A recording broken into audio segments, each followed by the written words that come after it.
Capítulo 60. La Santa Inquisición.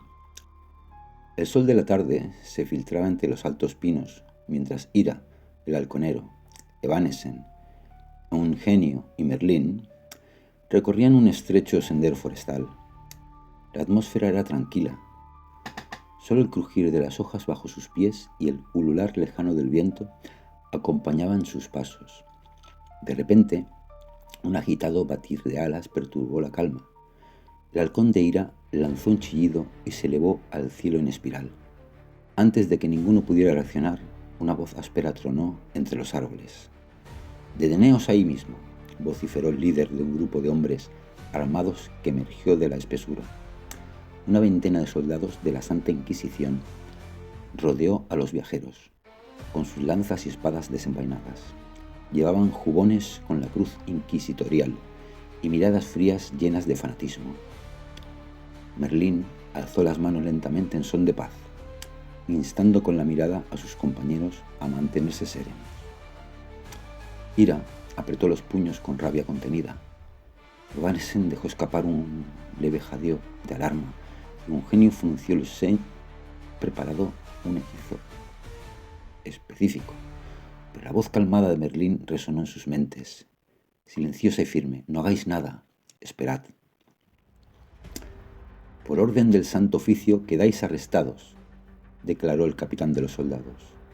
Un hombre semblante adusto, con armadura oscura y una capa polvorienta. «Estáis acusados de brujería, hechicería y pactos con el diablo. Entregad vuestras armas y rendíos, o seréis pasados al filo de espada aquí mismo».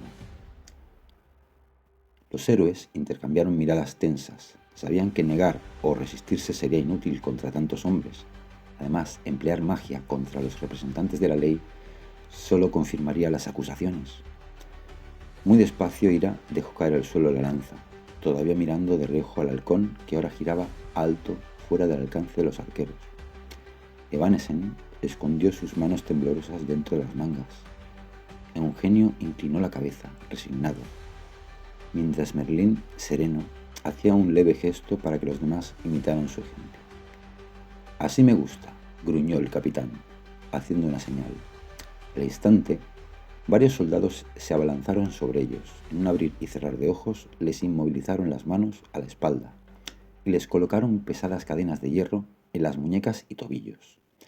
«No os atreváis, no somos criminales», protestó Evanesen, intentando soltarse cuando un soldado jaloneó con rudeza las cadenas.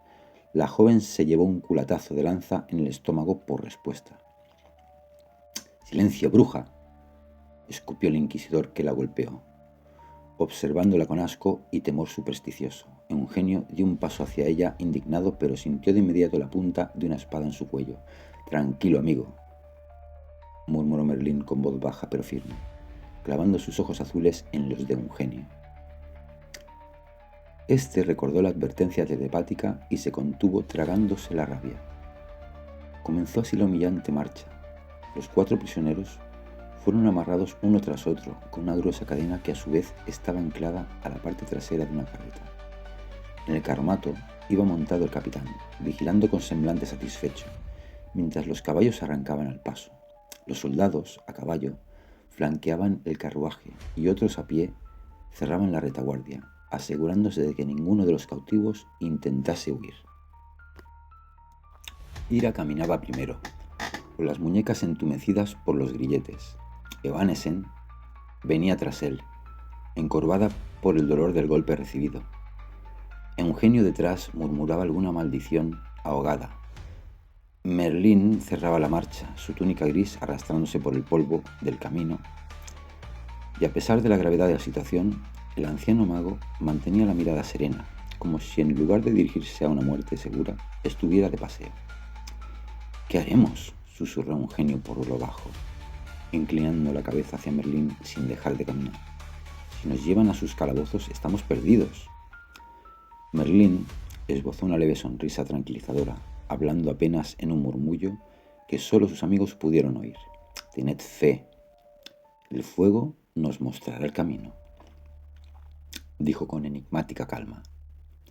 Ira frunció el ceño, sin comprender del todo, pero la firmeza de Merlín lo contagió de una extraña tranquilidad. Evanessen se acercó lo que la cadena le permitía y preguntó en voz apenas audible: ¿tenemos un plan? Son muchos y humanos, no podemos simplemente atacar a la ley. No os preocupéis, amigos, respondió Merlín, ahora lo suficientemente alto para que lo oyeran tanto compañeros como captores. El fuego nos purificará. Piedrolis nos salvará. Ira y los otros se quedaron pensativos al escuchar la palabra Piedrolis.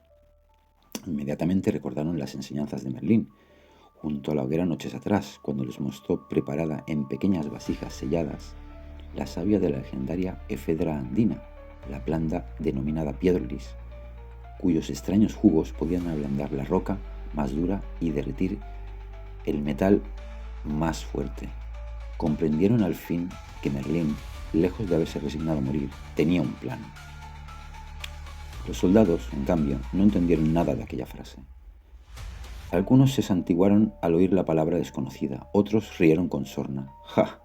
Desvaría el viejo brujo, se burló uno de los hombres a caballo, escupiéndole a Merlín. El fuego nos purificará, dice. Lunático. Que hable todo lo que quiera ahora, gruñó el capitán desde la carrera. Pronto solo gritará de dolor. A la hoguera con ellos. En cuanto hallemos un buen sitio, no merece la pena ni un juicio para estas alimañas. Ante estas palabras, Evanessen no pudo evitar un estremecimiento.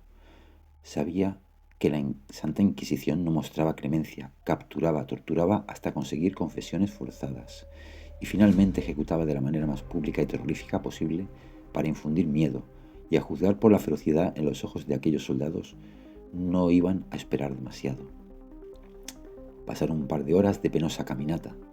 El camino se había vuelto pedregoso y ascendía hacia una colina despejada de árboles. El sol empezaba a ponerse, tiñendo el cielo de rojo y naranjas, cuando el capitán alzó la mano ordenando detener la marcha. «Aquí será», anunció, desmontando de la carreta con agilidad. «Preparad la hoguera, que su purificación sirva de ejemplo en todo el valle». Los soldados respondieron con un coreado «Sí, señor». Enseguida se dispersaron, unos buscando leña entre los matorrales secos y los árboles cercanos, otros descargando de la carreta 4 estacas de madera robusta que parecían tener ya preparadas. Habían sido informados de la existencia de estos individuos y planeado esta emboscada. Con antelación, ya llevaban los instrumentos para una ejecución inmediata. Ira, Evanessen, Eugenio y Merlín fueron arrastrados al centro de un claro. Con rapidez cruel, clavaron las 4 estacas en tierra, formando un semicírculo. Uno a uno, los héroes fueron separados de la cadena principal y atados de pies y manos a cada poste con grilletes y sogas. Los inquisidores se aseguraron de que no pudieran mover más que la cabeza. «Confesad vuestros pecados contra Dios y su iglesia», proclamó un fraile inquisidor de rostro huesudo que hasta entonces había permanecido caballado, posiblemente el sacerdote del escuadrón. «Confesad, arrepentíos y rezad por la salvación de vuestras almas impuras». Merlín miró de reojo a sus compañeros atados a los postes vecinos. A pesar del miedo reflejado en sus rostros sucios por el camino, tanto Ira como Evanessen y Eugenio guardaban un silencio desafiante. Ninguno daría a sus captores la satisfacción de un ruego. Merlín entonces fijó la vista en el fraile y habló con voz clara y firme, cargada de dignidad. «No tenemos nada que confesar. No somos herejes ni servidores del mal.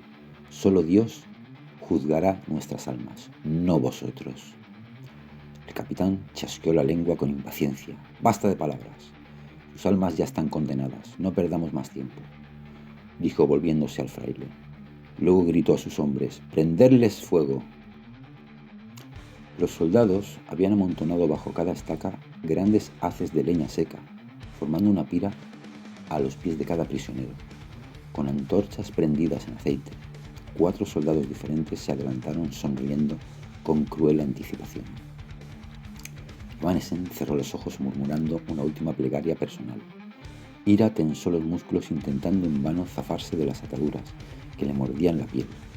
Eugenio respiró hondo, tragando saliva, y trató de susurrar unas palabras, pero uno de los inquisidores se lo impidió, amordazándolo rotundamente con un trapo sucio.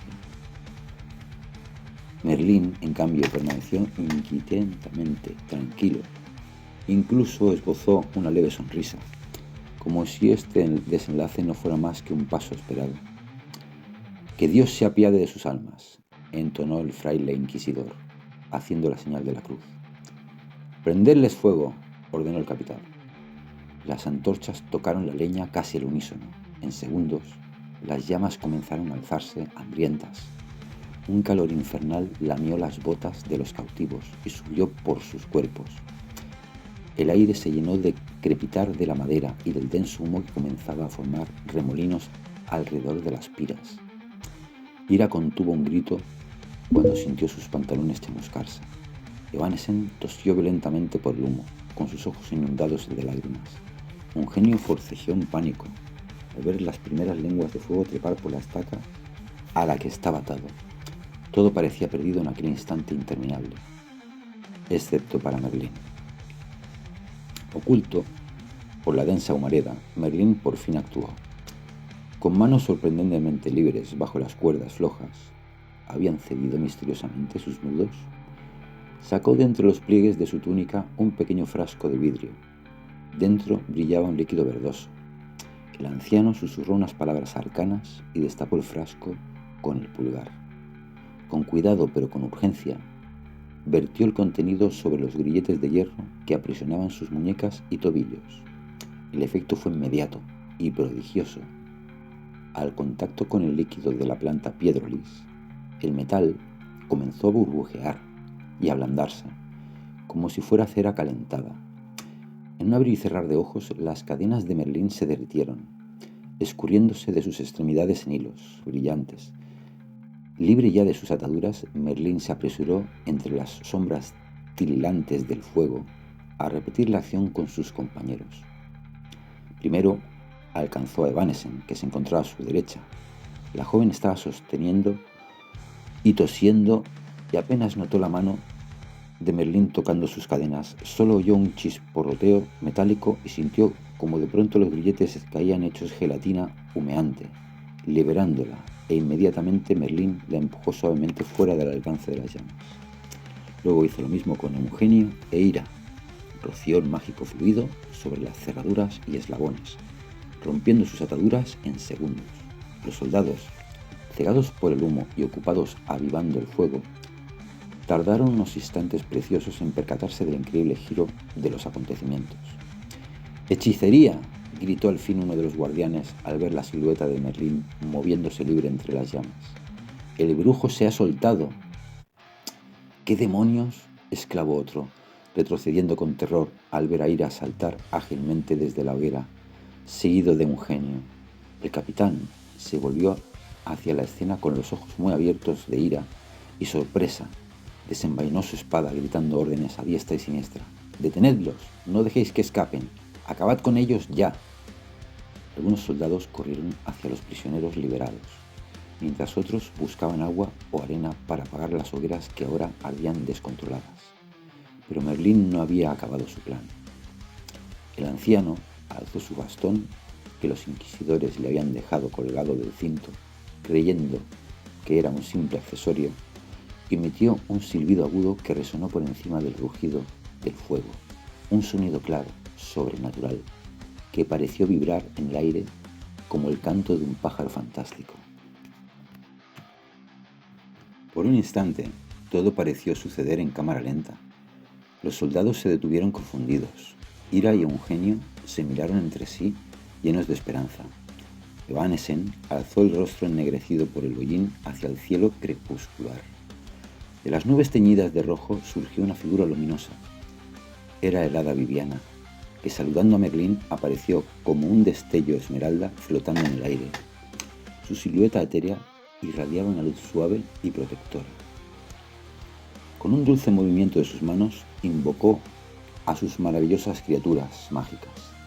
De detrás de las nubes descendieron 4 unicornios alados, relucientes como la plata bajo la luz del ocaso. con amplias alas blancas extendiéndose majestuosamente a sus costados. Los ojos de los inquisidores se abrieron desmesurados ante la visión imposible. Algunos hicieron la señal de la cruz, otros retrocedieron, tambaleándose, convencidos de estar viendo demonios aéreos. «¿Qué brujería es esta?», vociferó el fraile aterrorizado, cayendo de rodillas. «Es el diablo viene a por sus hijos», sollozó otro soldado, soltando su espada mientras las criaturas descendían. Pero Viviana no había terminado. Con un ademán decidido, el hada conjuró una tromba de agua desde el cielo mismo. Una columna de agua cristalina cayó con furia directamente sobre la hoguera, la que ardía más cerca de Merlín y Evanesen.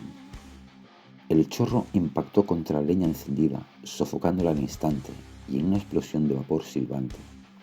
El torrente se bifurcó milagrosamente en 4 lenguas de agua viva que buscaron y sofocaron cada una de las piras, hasta dejar solo humeantes rescoldos. La repentina inundación improvisada levantó una onda de choque. Los soldados más próximos al fuego fueron arrojados por los aires o derribados por el brusco empuje del agua. Entre gritos de confusión, espadas y yelmos cayendo al suelo, mientras los hombres del santo oficio se revolcaban en el barro que el mismo agua había creado. «¡Ahora corred!», exclamó Merlín, tomando de la mano a Evanesen para guiarla hacia los unicornios, que ya se posaban en tierra con elegantes saltos. Ira y Eugenio, atónitos pero resueltos, los siguieron de cerca. Los 4 unicornios alados relincharon impacientes, agitando las crines irisadas. Suavemente, como si fueran viejos amigos, inclinaron sus cuellos para facilitar que los héroes montaran. La hada Viviana flotaba sobre ellos sonriendo con urgencia. «¡Deprisa, suban!», apremió con voz musical, manteniendo sus ojos brillantes de color violeta atentos a los soldados que comenzaban a recomponerse. Ira fue el primero en saltar sobre el lomo de uno de los unicornios alados, y el agradecido de sentir la libertad bajo sus piernas de nuevo. Su halcón fiel, que había estado dando círculos en lo alto, descendía en picado para reunirse con su amo, posándose rápidamente sobre su hombro, con un chillido triunfal.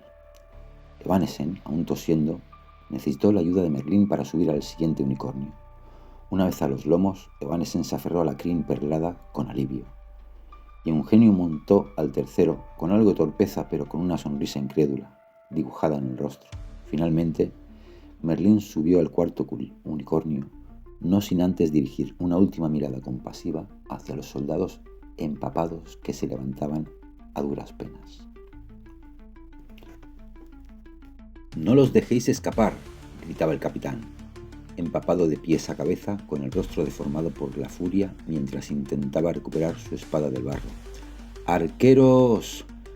Algunos ballesteros intentaron obedecer, temblando mientras apuntaban hacia las figuras resplandecientes.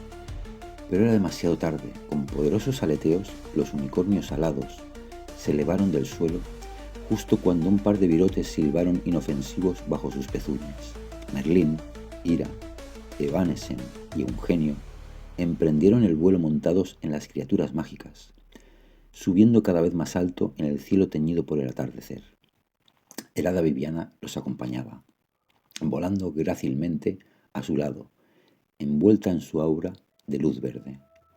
Desde abajo, los hombres de la Inquisición observaban boquiabiertos y derrotados. Algunos lanzaban maldiciones, otros rezaban confundidos al ver cómo sus prisioneros, que instantes antes estaban a punto de arder, ahora escapaban hacia las nubes como ángeles vengadores.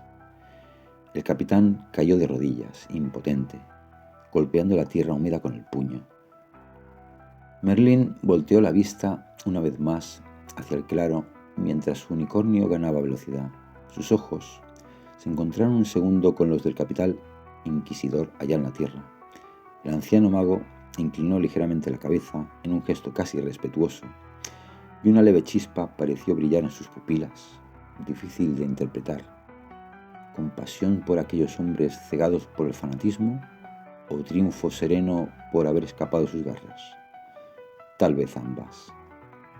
«¡Hasta nunca, inquisidores!», exclamó Eugenio con osadía, despidiéndose con un ademán burlón hacia los soldados cada vez más lejanos. Que el fuego de la verdad os ilumine algún día, murmuró Evanesen por lo bajo, con pena en la voz, aunque sabía que sus captores no podían oírla. Ira simplemente cerró los ojos y dejó que el viento fresco de la altura lavara el sudor y el hollín de su cara. Agradeciendo seguir con vida, acarició el pecho suave de su halcón, que se apretaba junto contra él, y sonrió. Merlín llamó entonces a Evanesen, girando la cabeza hacia donde volaba el mago a su lado. Tus palabras, tenías razón, el fuego nos purificó. Gracias a él escapamos. Merlín soltó una carcajada baja, llena de alivio y alegría contenida, mientras sus cabellos y barba blanca flotaban con la brisa celeste. No dudéis de la luz, amigos, respondió, ni de la providencia que nos asiste. Piedrolis nos dio la llave, y la bondad de el hada Viviana nos dio las alas. Los 4 compañeros junto a su hada protectora se elevaron aún más, dejando atrás el horror vivido. Sobrevolaron la colina y el valle, encaminando sus monturas mágicas hacia el norte, hacia la seguridad del horizonte.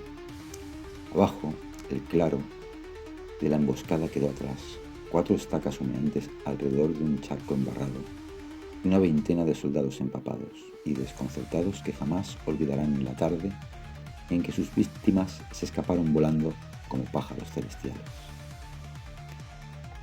El crepúsculo los recibió con un último rayo de sol, bañando de oro las nubes por donde se perdieron.